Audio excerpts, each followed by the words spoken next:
Okay.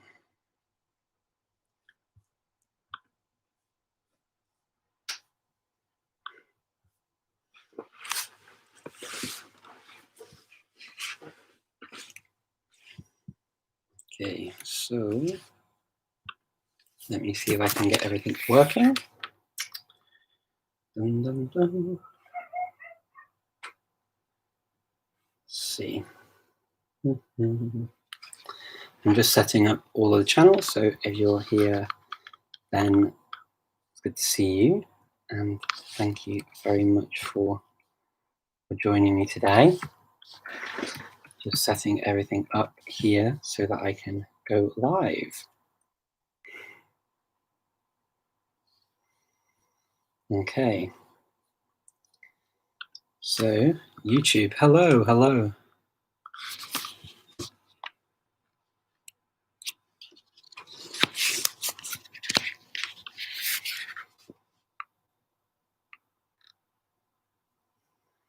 Thank you, Jan. It'll be very nice to see you. I'm in Manchester. Hopefully, we'll be back in the UK at some point soon.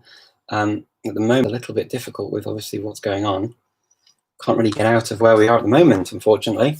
But yeah, hopefully so. Hi, Ryan. How are you? It's nice to see you. I enjoy seeing you here. Thank you for coming. How are things?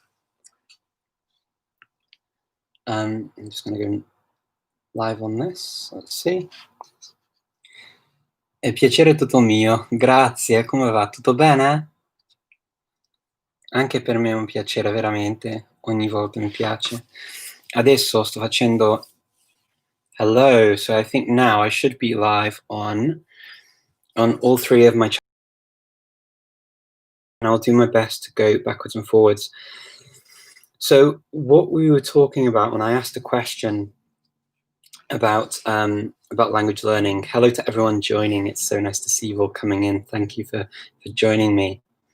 So I'm going to give you a little bit of time to get in, and we'll talk about the topic we were mentioning to do with languages. Hi, David. Davide, I'm very well, thank you. How are you? Good to see you all coming in. Thank you for joining. Tutto bene, tutto bene. Ni hao, ni hao. Thank you very much for coming and joining me today. Hi, Carlos. Hi from Venezuela. Hello there. How are you? Hello, hello, hello, Boone. Hello, Yukon. Hello from Kentucky. Wow. Okay. Konnichiwa. Nice to be. Tutto bene anche a me. Molto bene, Davide. Salam, salam. Ты легенды человека. Спасибо большое. Это очень, очень интересно. Спасибо. Okay, fantastic. Hola, ¿qué tal? Salam, salam. Nice to see you all coming. Thank you for joining me. So, what I wanted to do is talk today a little bit about the topic of learning. I've made some posts recently, and I think probably it makes sense to have these discussions. So maybe we talk about certain topics each week, and I think it makes sense for us to talk about what it's like learning a language or languages from the same family. Hello to everyone joining. Hi from Maine, USA. Wow, people from all over the world here. This is so nice. Speak Persian, please. I'm still learning. My Persian's going to take time, unfortunately. I'm sorry to my Iranian friends. I'm going as quickly as I possibly can. So right now I'm here in my book, which is 18. So I'm on lesson 18 of my Persian book, okay? So I do this every day. Ich arbeite auch in vielen Sprachen, bin oft unterwegs und auch welche Laptop und benutze. Okay, deine Arbeit erleichtern. Okay, mal gucken. Ist auch unterwegs. Welchen Laptop du benutzt? Ich benutze eigentlich einen Mac. Es ist ein Apple Mac. Hello from the Netherlands. Hello, hoe gaat ie? There we go. There we go. Chobam, merci. That's doing well in in Persian. So Sinti, hi everyone joining. So basically what I want to do is talk to you about ja, het gaat goed hoor. Ja, bedankt. It's mooi hè? It speaks Australian too. Yeah, speak Australian, mate. True blue. Cool, eh? So should we just continue this in Australian? It'd be pretty cool out there right now. My Australian's not perfect, but to neighbours and home and away for a very long time, so I heard the Australian accent a lot as a kid growing up. So maybe it could work. I don't know. Maybe I should just stick to my own accent, right? I'll just do that. Go back to my own accent and speak. Ça va bien, merci, ça va bien. Eu estou aprendendo alemão. Tá bom, tá legal. Very good, cool. Türkçe de biliyorum. Evet, evet, evet. About languages and vocabulary and learning languages in the same family. So I put a post out recently and it was talking about learning words and what it's like learning words. And basically the idea is to talk to you about this idea of anchor languages, which I have in my head. Whenever I like to learn language families. And the reason I like to learn language families is that I find it really, really helps me to know more words in all of the languages. And how that works is this. So even if the languages are not related to the ones I speak, let me take Persian as an example. Okay, so in Persian, there are a number of words that I've already come across here that I know from Turkish or I know from another language. And what I find is it actually improves my ability to know where words are from. So I get to understand the etymology of words. So for example, we have the word pencere, which we use here in Macedonian. We use the word pencere in the south of the country, in the Bitola dialect of Macedonian. And it also exists on Albanian. And it's actually pancere. It came into Macedonian from Turkish. So the really cool thing is you get to see where words have gone from one language through another. So you get to understand trade routes, you get to understand how cultures have interacted. And then the more I get into it, the more words I see that I already know from Turkish, like lütfen, or when I was learning very basic Portuguese, I would say things like, for example, in Spanish, you'd say vivo en over. And then in Portuguese, you say moro em. So the word moro from morar, as a verb in Portuguese is a normal morar. Morar is used in Spanish poetry and in more. What you find is, even without reading lots and lots and lots of books, you find that when you learn languages from similar families or same family of languages, that your vocabulary starts to really increase. The other thing that you find as well is when you're able to talk to their own language that they don't realize. So there are words across linguistic or language families. So it's not just that you have say words that are from the same language family, like French, Spanish, Italian, Portuguese. Also, where countries meet together, or where they've got history together, you find trade for historical reasons, whether one country ruled over another or whether they had a huge influence over another country for many, many reasons. We see this with Arabic a lot around the world, where Arabic words are found in a number of countries, especially where Islam is a big influence. So you get to see this a lot in many, many places. And this is why I always say it's really good to take time to learn other languages that either are related or languages that are big influences on other languages that you speak. So let me give you a story I have in, and we have the word for rose. There are 3 words in Macedonian for rose. One is, and trendafil is also used in Albanian as well. And it's actually a Greek word. And trenda is from the word trianda, which means 30 petals. Now, many native Macedonian speakers are Brian saying gül in Turkish. We didn't take that word. But yes, we've got our own language. And when you get into a conversation with a native speaker, you can actually, and sometimes they realize it, sometimes they don't, sometimes it sparks more. This is one of the reasons why I think it's really cool to learn different languages. Apa kabar, baik, baik. I'm seeing lots of nice messages, so it's very. What I say is that when you learn different languages, obviously from whether it's words that are from the same language families or whether it's words that have transferred for other reasons into different languages. I think that one of the really cool things that you do is you pick up this ability to talk to native speakers about their own language and to raise interesting topics that for them are not going to be just, oh, this person wants to speak to me about it. You get to show them how you coming from a different perspective or having learned something that's related but also unknown to them, it shows that it's actually really useful to do it. So I found that I have really good kia ora tatu kia ora. Thank you, Brian, of these interesting topics of conversation that can come up because of it. Now, I asked the question on my Instagram page, and also it'll appear on Facebook too, about questions that come about learning languages that are similar and how that works. So there are some issues when you're learning languages that are similar. Of course, you know, the very obvious thing is that they are similar, so therefore it can become quite confusing. So whenever I learn languages from the same family, I always talk about learning anchor languages.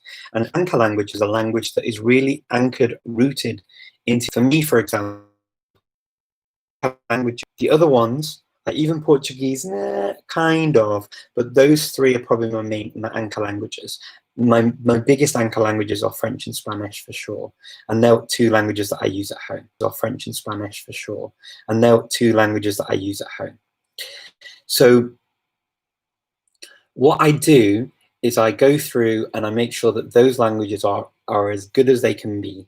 I would definitely say that if you have languages like that that you really take care over, invest a lot of time in, a lot of energy, you listen, and then from those languages, you can learn other languages that are closer to them. What I find is that when you've got languages that are very strong, as anchor languages usually are, then you can really explore the rest of the language family without worrying about getting everything. Hola, Anya, ¿qué tal? ¿Todo bien? Muchas gracias. Encantado. Saludos también esté aquí. So what I say is that you can really focus on the other languages in the family if you are if you have your anchor languages in place. It makes it super easy to explore them. And what you'll find is you learn new words in your anchor languages that you didn't know before.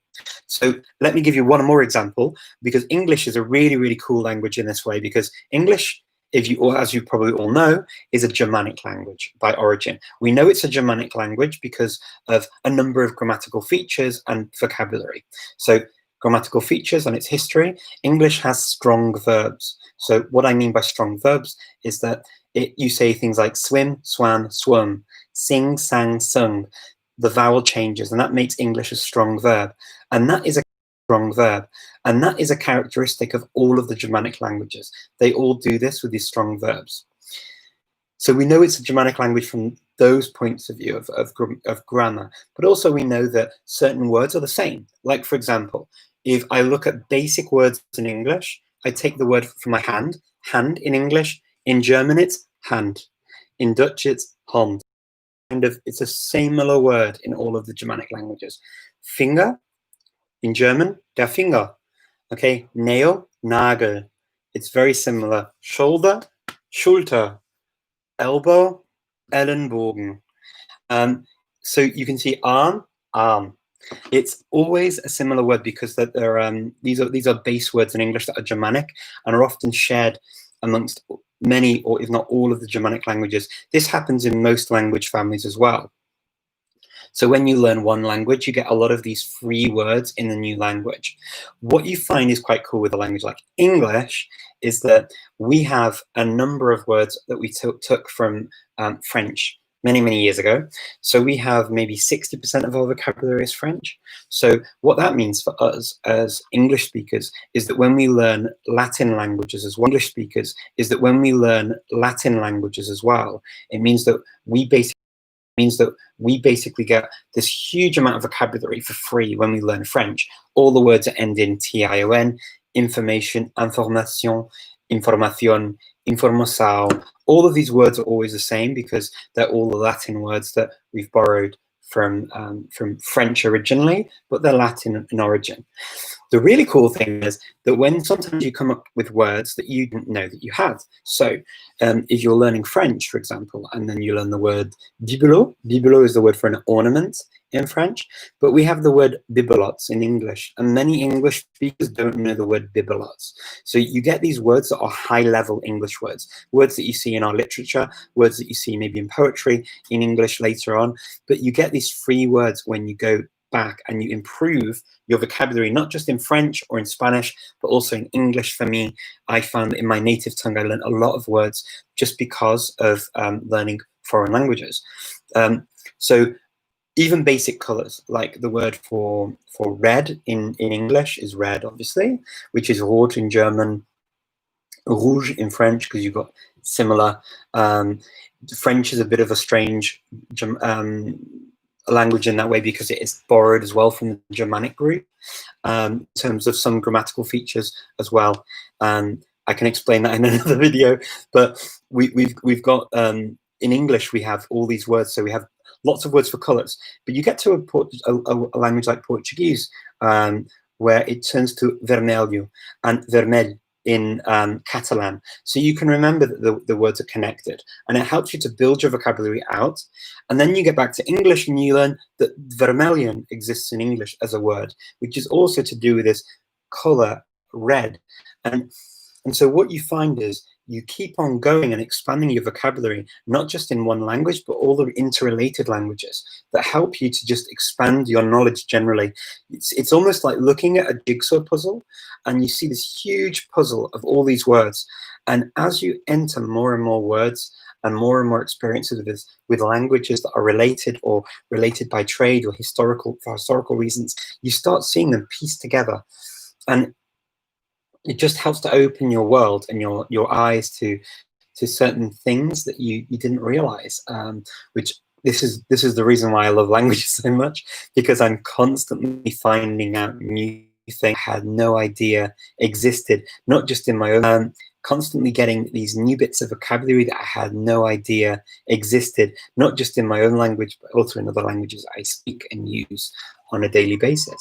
So words sometimes as well, they change. When you learn one word from one language, it may change register because it may be from a high register in one and a low register in another. You find that you end up learning words that have become derogatory in a language and are not in another. So one example of that is the word bint from Arabic. In English, we have the word bint, but the word bint in English is a derogatory term for a woman. And you see these strange historical reasons, and sometimes not nice about, but you do start to get an understanding as to why a word is actually offensive in some contexts, why it became offensive, what the reasons are behind that. And many people don't see how these things interconnect, and they all interconnect because as a world we've always mixed with each other. We've always got into situations where we talk to each other about and trade with each other and exchange words, and even languages that we don't expect to have mixed. One of our friends in the language community called Siru, and she's on Twitter, and I think she has Facebook accounts as well. And she actually did an interesting piece recently where she talked about this pidgin that was developed between the Basque people and Icelanders, and they made this pidgin between Icelandic and Basque, if you can imagine such a thing. And they've got mainly its Basque vocabulary apparently, but these kinds of things are really cool to see, because you see how a word will sort of language or one from another, and that's obviously because of sea trading routes. Just really cool bits of interesting vocabulary and historical facts and history that you learn just by learning language. And we always think that learning language is all about doing that, but about just learning the language. But actually what I find is that the language contains so much more than just the words and the vocabulary and the ability to communicate. It actually contains an entire story, an entire narrative for each individual group, and it shows you where they've come from. It shows you who they've mixed with. It shows you where their history is, and I really, really love. This is what I love about it. Now, ways to keep languages separate, because obviously I said just a short while ago that some of the issues are that if you don't have, to keep them separate can be difficult, and many people wrote to me saying, how do you keep them separate? So the first thing is, as I said just now, having the anchor languages is really key. So keep your anchor, recognize which ones are your anchor languages. Usually these are languages that you will use as your bread and butter languages in a group. So for me, French, Spanish, Italian to a degree too. And then you go from there and you say, okay, I want to explore Catalan, or I want to explore Romanian, or I want to explore another language in that group. And you can do that quite safely without it interfering too much with your anchor languages. But what you need to do then is to make sure you keep them separate. It's also to practice often and regularly the new language against back-to-back with the other languages you speak, to help you really separate them out. Ways to do that are to really focus on, and this is in a very conscious way, focus on the things that are the same, focus on the things that are different, and focus very much on the pronunciation of the languages. So if you're learning, say for example, languages that have dialects that interconnect, so languages tend to be on a continuum. So if you learn two dialects of two different languages that are very similar, it's going to make your life very difficult to really keep them apart. So focusing on two very different ways of pronouncing it. So from usually the standard pronunciation is a good one to do if you're going to be doing this. So for me, with I don't know, let me take languages like let's see. So if you took a language like, let's see. So if you took a language like, even my home language, Macedonian, for example, if I took a dialect from the east of Macedonia, that would be somewhere where near the Bulgarian border, and some of the intonation, some of the words that they use would be more Bulgarian sounding to standard Macedonian ear. And then on the other side of the fence as well, within Bulgaria, there are words and grammar and things that change from dialect to dialect. The same thing goes for in the north of the country here, in Kumanovo, where they speak a dialect that's more similar to the southern dialects of Serbia. There's this continuum. So a language has its standard, and then it goes off and it goes into all of these different dialects that get close. As you get close to a border where they speak a similar language from a similar group, they intermix in a kind of way. And then it's really where people identify with a standard language and that they speak a dialect of it and not so much. So that's kind of how we make those delineations. People and groups make those delineations in real terms. Linguists often think that they make those distinctions, but the real on the ground decision is made by the people who speak the languages, because they either identify with a group or they don't, regardless of whether or not language is closer or more similar to something else. So yes, what I find is that you need to really focus on that, really focus on pronouncing things differently, and that can even be with languages that are obviously people very often agree that they are very different, like it's Spanish and Italian. It's really important to make sure that you get the sounds of Italian really down quite well, because languages like those have very clear vowels and very few vowels. So it's really important to make that distinction between Spanish vowels and Spanish consonants and the Italian, because if you don't, it can get very confusing, and you can start talking about walking around on your prawns. Voy con mis gambas, because gamba is an Italian word which means like prawn, and in Spanish it means prawn, and in Italian it means legs. So la gamba in italiano, quindi se vuoi parlare italiano devi imparare veramente a pronunciare la lingua italiana come la lingua italiana, no come la lingua española. So if I try and put on a Spanish accent now in Italian, it will often be that I would just naturally go into the other language. You can play. One of the things I used to do as well was play with accents in a language. So I would try and speak French like an Italian, or like a German, or like a Spaniard. Si je parle français comme ça, je parle comme un espagnol.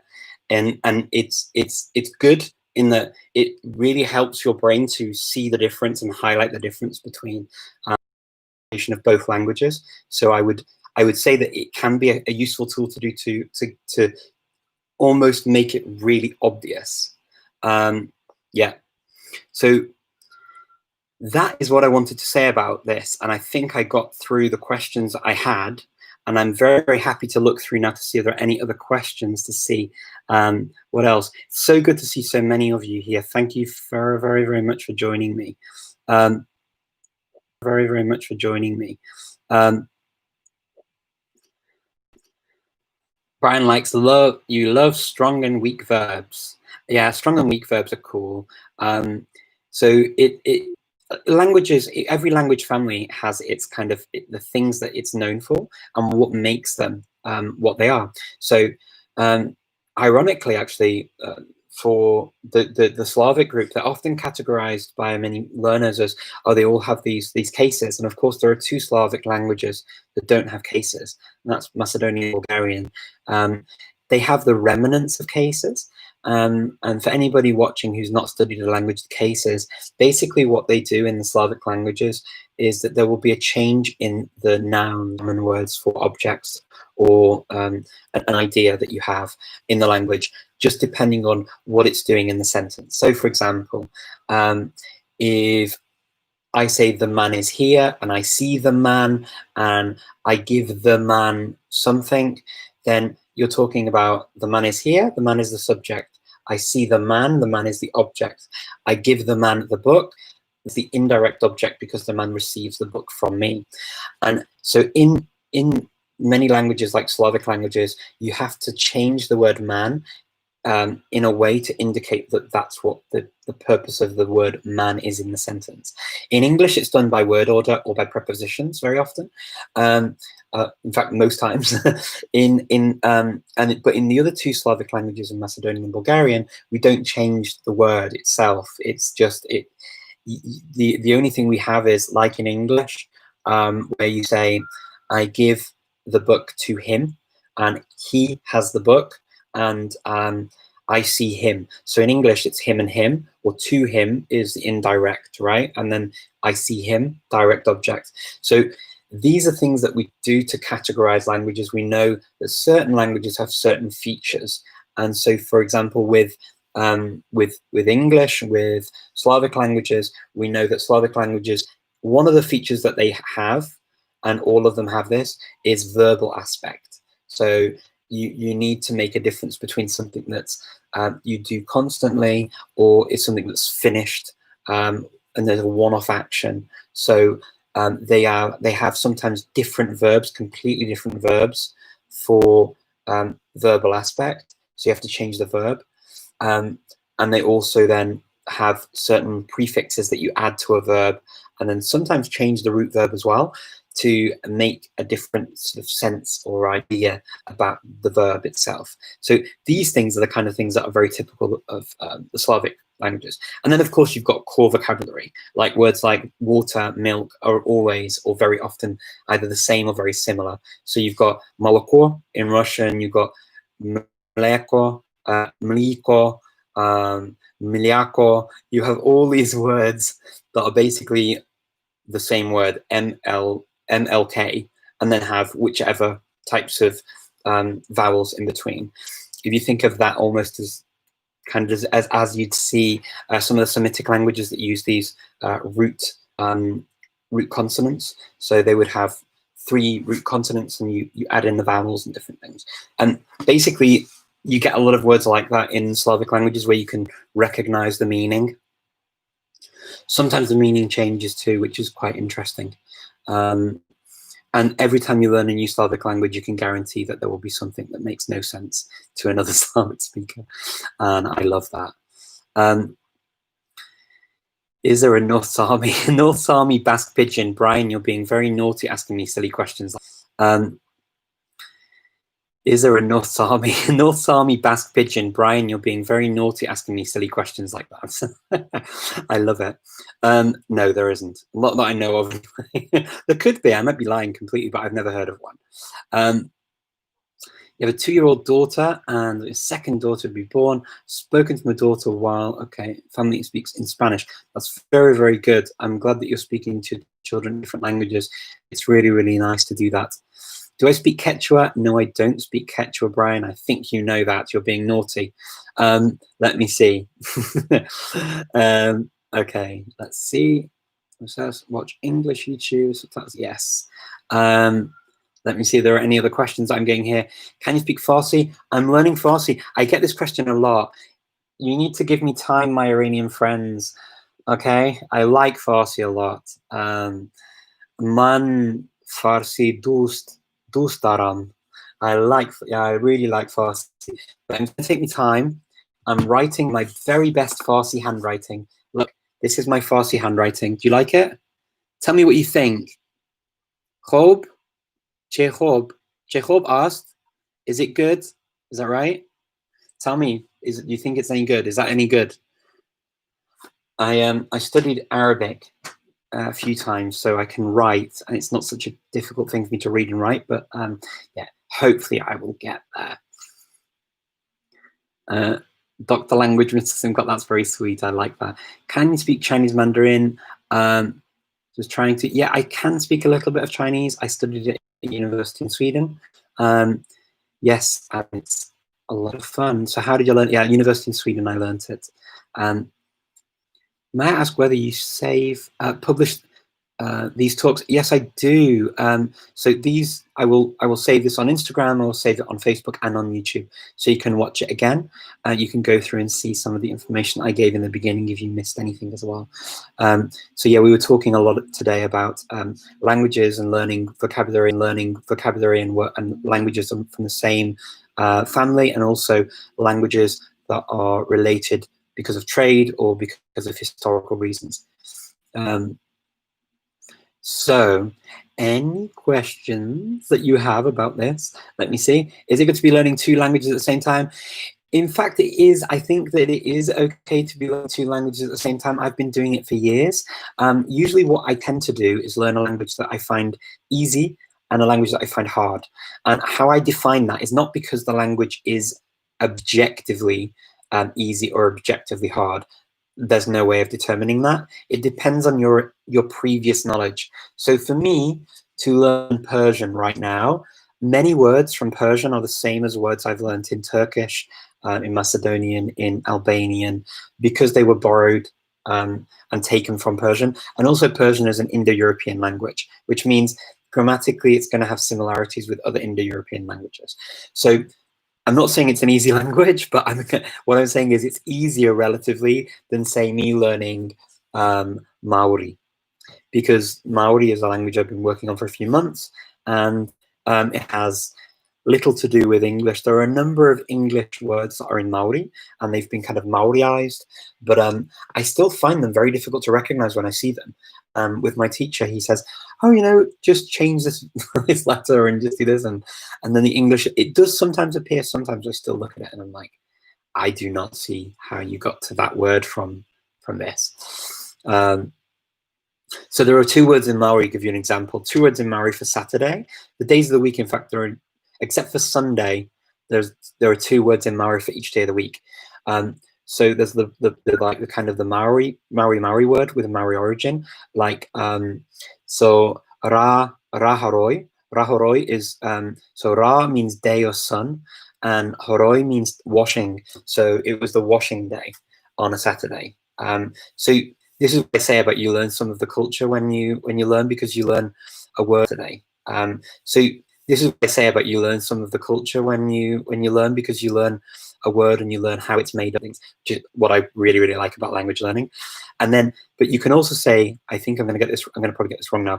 It's hatare. Hatare is the word Saturday Maoriized. So if I were to just say hatare to you, you wouldn't recognize Saturday, I'm guessing. Only because I've said Saturday now, you would know. But if I didn't say them back to back and you just saw it in a sentence, it's not easy to recognize that word. So I'm having that in Maori at the moment, and it's taking me time to learn. So yes, it can work. And I think that learning two languages sometimes can be a lot of fun, especially if you pick an easier language for you and then a more difficult one, because you see the results in the easier one a lot more quickly. Still waiting though on the whole Persian. We'll get there sometime, right? We'll get there. We'll get there. And then when my Persian friends asked me again, say something in Persian, do something in Persian, I will be able to do something. I'll be like that performing monkey that you want me to be. I will be your little Persian performing monkey.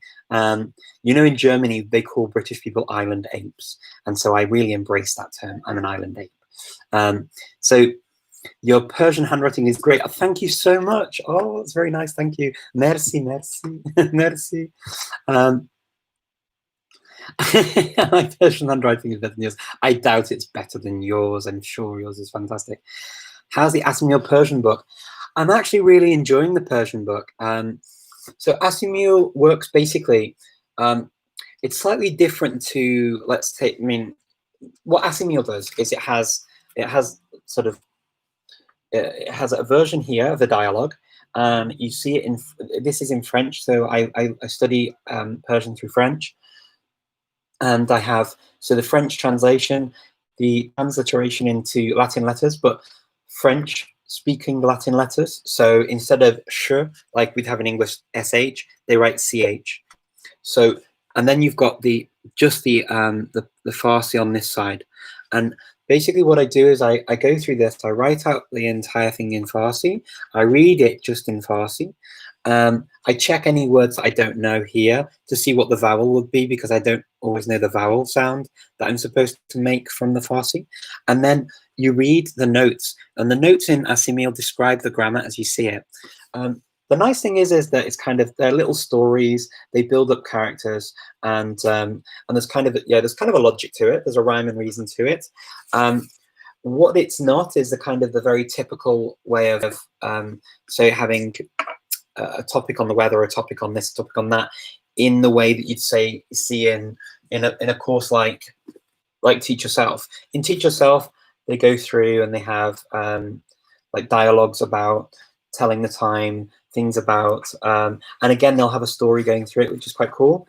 How can I help you? All of these kinds of things they'll have, sort of in topics that you would use. And I'm a big fan of Teach Yourself, and I'm a big fan of Asimil, just because I enjoy working with them. I enjoy the explanations. I don't find them too dry. Asimil lessons are nice and short, so you've got a few pages of this. You go through, you get to the end of a week, and then you have a revision of what you did the previous week. So you know that you do one lesson a day, and that's it. Okay, you just go through one lesson a day. And so you only need maybe up to half an hour or so to do it. I write it all out, so maybe I take a little bit longer because I keep writing it out. But I enjoy writing, and I find writing really important for me to learn. But yeah, it's really good fun.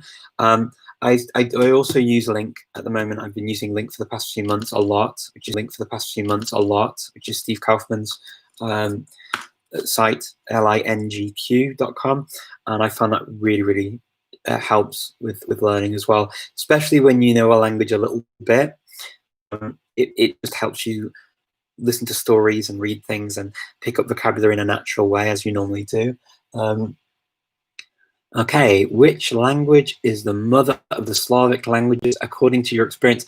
The mother. So Chilean polyglots,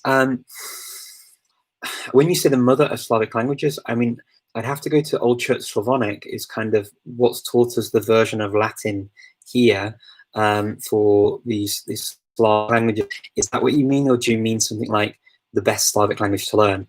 But yeah, that would kind of be, it goes back to this Old Church Slavonic, and then from there it goes back into the into the Proto-Indo-European. It sort of goes further back, and so you see these old versions of languages that are then adapted. Like from with the Germanic languages, so you've got kind of Gothic and things like that that sort of were spoken before, which would be the precursor to our Germanic our modern Germanic languages. So yeah, you have that for all of those groups. I've not studied all of the old ancient languages, but I'm aware of some of them, and I've looked at many of them, but I've not studied them in any great depth. Just because I'm very much more a modern and spoken language person myself. I enjoy using my languages for travel and work and stuff, and unfortunately, yeah, some of these languages I can't really use for that purpose. So I tend not to stay around for too long for them. Although I do find them fascinating, I really like to learn more about them. And as I get older, I'm finding that I'm going and dipping into them a little bit more. At the language event in Edinburgh before the whole COVID thing happened, we had Mark Atherton who wrote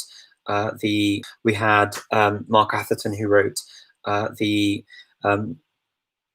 Old English course for Teach Yourself, and I loved listening to him talking about Old English. I found it really fascinating, and we're going to have that video will come out on the Polyglot Conference site soon.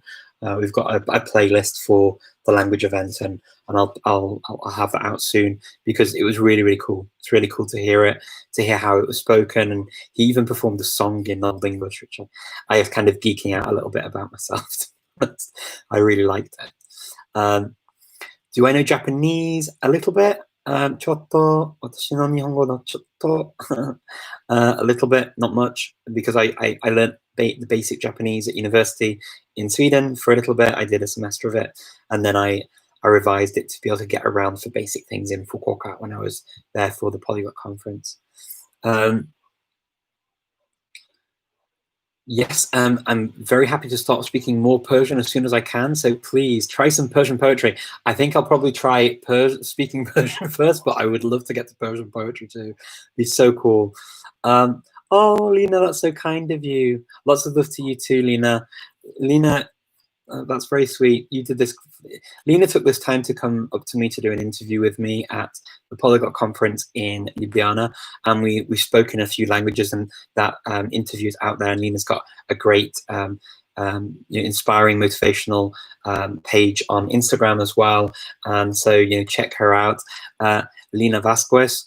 She's a fantastic language learner, and I'm sure a lot of you would get inspiration from following her too. I'm glad that I'm getting some agreements here before about language and culture being mixed, and you like my monkey thing. So yes, I'm definitely an island ape. When you start learning a language, what do you take first? So I'm a very big fan of learning things that you need and not learning things that you don't need, especially in the beginning. So learning lots and lots of words about things that you don't need to say or are not relevant to your life, you're never going to use in your normal life, I would say definitely go for things that you really need to do. So yes, I got people saying here on Facebook that they like the Glossika stuff online. Yeah, I've had a lot of really good comments about Glossika. Glossika himself, I mean, the guy behind Glossika, Mike Campbell, is a fantastic person. Really knowledgeable about lots of languages, and just a great person to spend time with. I really always enjoy his company, and I find it, I find it really interesting to sort of see what he's done with Glossika and combining languages and able to sort of use it. So if he uses the principle is that you have certain sentences that you go through. It's kind of like sentence mining, and then you listen to patterns and sentences over and over again, and you have the translation, or you can listen just to the language as you go forward in your studies. And the idea is you combine it with other things that you do. I mean, he never prescribes that it's just Glossika that you do. He always says use this alongside other things. And I think even with courses like Teach Yourself or with Asimil, they never say you're going to learn it just from this. It's really important to highlight that to people, actually, because I think when we talk about language learning, we say, which books do you use? Well, do you know what? Actually, I will use a number of different sources to get vocabulary that I need, to check sentences that I need. And so there's not just one, I don't think. But, I think that it's horses for courses with language learning. And you definitely need to look at what fits your needs and what fits your learning styles. I personally like learning from context and like learning from making lots of mistakes, practicing with people. So I'm going to start having some lessons in Farsi, in Persian soon. I think I've booked my first one for about a week on Sunday, I think is my first one. And I'm going to have lessons just to start practicing speaking it. Because I want to be able to come on to these lives and answer something in Farsi for a change. That would be really cool. It's going to take me time to get there. So be kind with me, people. Be kind to me. I'm gonna get there. So I'm gonna see if we've got any more questions here. Quanto tempo você estuda um idioma e muda para aprender outro? Depende do idioma. Então, com uma língua como o português, para mim era uma língua nova para mim na universidade. Então, eu comecei com francês, espanhol, e depois disso eu mudei para aprender português e italiano ao mesmo tempo na universidade. E depois também um pouco com o catalão, mas depende muito da língua, depende muito da base que tenho na língua mesma, também para não fazer erros com as duas línguas ao mesmo tempo. Então, isso para mim é muito interessante, muito importante para fazer. Não um tempo assim para dizer 1 mês, 2 meses, assim, não. É uma questão mais como eu sento na língua mesmo quando falo a língua. E se eu nascer um nível confortável para comunicar as minhas ideias, então pode ser o tempo adequado para mim para continuar com outra língua também. Assim. I hope that answers the question. So I'm getting some nice questions in Farsi. I wish I could read this so quickly, but I can't. Please, so sorry about not being able to read it yet. Okay, thank you very, very much. You're also kind of these very nice questions. Slavic came from Greek. Well, do you know what, Anastasia? It's probably, there are going to be origins from Greek, of course, because ancient Greek is one of the older languages. And there are also a lot of things in common. You see with modern Greek and ancient Greek grammar in Slavic as well, because verbal aspect is important as well in Greek. So you know how you change. I mean, I guess it's called subjunctive, but it's kind of this idea of verbal aspect. It's a very similar concept in modern Greek as it is in Slavic languages. So yeah, you could well be right there. So Chilean polyglot. Let's see. Greek is also extremely beautiful. I love Greek. What about Persian? I've mentioned Persian. Thank you very much. You're all so sweet. Thank you. Can we get together in Persian? You speak to me in English. I would love to do language exchanges. Unfortunately, my time is super, super limited because I work full time, and I also do. So I work full time. I have a family, and my daughter is nearly 13, and I work with her too, and I spend time with her, of course. I also work on the Polyglot conference. I look after my social media pages, and I do these chats, which is fantastic, and I really adore doing them. Unfortunately, it does leave me with very limited time to have language lessons. So what I do is I actually have people I pay to have language lessons with instead of doing language exchanges. I just find that as a normal thing for me to do in life, I can't spend 2 hours doing 1 hour of one language and 1 hour of English or another language I speak anymore. It just simply it doesn't allow me the time to do all the other things I need to do. But I really appreciate all of these very kind offers, and maybe what we can do is from time to time have chats where we talk about them, and we can do it that way. I think that would be quite a fun thing to do. Where did I find my Farsi teacher? On italki. So I use italki a lot for my teachers, for language teachers. italki, really, really cool. I've had a great working relationship with them for the Polyglot conference, and I just find that the teachers I've had there have been great. So yeah, I have my italki teacher is the one I'm going to use for Farsi. I also do a number of other languages on italki, so I have lessons every week in a number of languages. In fact, evening is my Albanian my Albanian hour. So I have because obviously with coronavirus we can't go into town and practice all the languages around. So I've been practicing my Albanian from home on italki and doing that 3 times a week, in fact, in the evenings, and I love it. I love Albanian. Tips for learning Dutch, second language to conversational fluency. So for learning Dutch, I actually learned Dutch when I was living in the Netherlands, and I learned it mostly by watching TV and reading the Dutch. And I find that subtitles are really good for a language like Dutch. You start to figure out what the mistakes are in the subtitles, and then listening to proper language stuff, like in the language radio, that kind of stuff. If you're already intermediate, you should hopefully be able to do that. Getting to conversational level in Dutch. One of these types of books will probably help you to do that, whether it's an Assimil or it's a Teach Yourself, or if you go onto Link, or you go onto even the colloquial series they have for Dutch. I personally used Prisma, so Prisma, Prisma, and it was Nederlands voor ondertaligen. I think it's something like that it was called. So Dutch for foreigners, and I used that book in the Netherlands a long, long time ago. I don't even know if it exists anymore. Okay. italki is life. Brian, represent. italki is life for sure. Would you recommend for learning languages a lot with different vocabulary, like Finnish? So Finnish, excuse me while I stand up and I show you my Finnish books. So for Finnish, I studied Finnish at university in Helsinki. I have the downloaded version of this on my iPad, on my Kindle app. But what I actually used in the end was this, Suomen Mestari. And so at university in Helsinki, we did this book, number 1.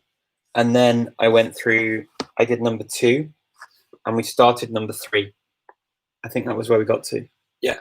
So this takes you to kind of like I guess A1-ish level, and this is kind of like A2, I guess. So that's kind of where I got to with Finnish. Most of it's disappeared at the moment. It's so rusty, but you can see what you have as. It's actually quite a nice book, and I like the stories. And this book, they actually have it on Link as well. So it tells you, it introduces the whole story. I like sort of materials from countries sometimes because of this, because they teach you.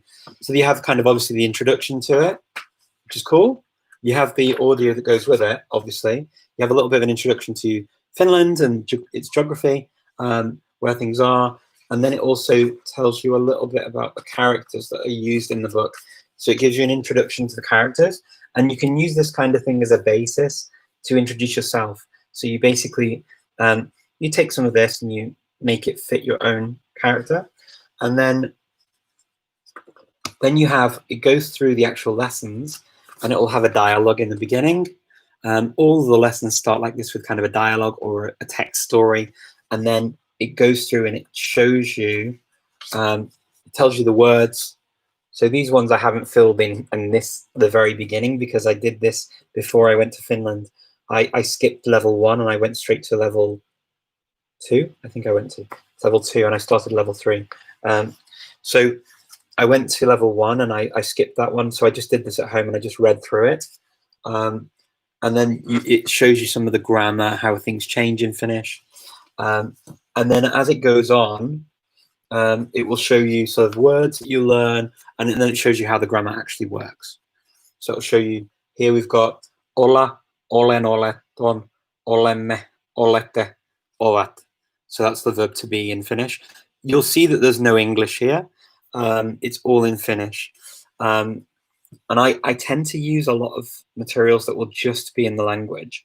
I quite like that because you're reading everything in the language, and you have to, if you don't know it, you have to find out what it is.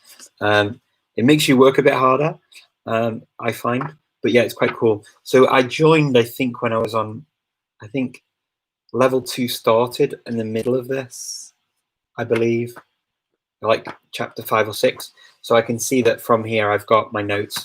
So here you do exercises, and my notes are in here. My sort of the answers to the exercises and stuff are in here. So yeah, I don't normally write in books, but I did sort of write in pencil in these books. Yeah. And it has like vocabulary if you want to change, what you want to say. It has like vocabulary if you want to change, what you want to say. If you like fruit, certain fruits one over more than another, or vegetables, or meat, or fish, or whatever you like. You learn the basic words, and yeah, I found that worked well for Finnish. So I would definitely recommend this. It's not going to be the easiest one as a beginner, because you do need someone to maybe help you with it, or you need to really take time to get to grips with what it says, because all the explanations are all in Finnish. But yes, I hope that answers your question. Sinanen. Oh, Sinanen, with that Finnish name, I'm sure you speak Finnish, right? So that's the one I used for Finnish. Richard, start talking on italki. Now then, 157 lessons in 80. Yeah, Brian's gone crazy on italki. I love it. I love it. Here we go. Dutch is very similar to Deutsch. It is indeed. In fact, the word Dutch in English is actually from the word Deutsch for German. So yes, interesting little fact. Simcott, do you think learning German is useful language in Iran? I think learning German is useful anywhere. I think German is a fantastic language to learn. I'm a huge fan of German. I love the language, and I just find it, it's probably the most useful language I've ever learned. In terms of my job and career, I found it extremely rewarding for my work. Cool, let me see. Nuevo, okay, Spanish. Okay. I like it. You're going to go and buy these Finnish books. I love it. I love it. I love it. Okay. It's hard to do everything on your own. It is hard to do it on your own for Suomen study. I agree. I agree. Se on todella hyvä. Yeah. So on. It is. Okay. Kyllä, kyllä.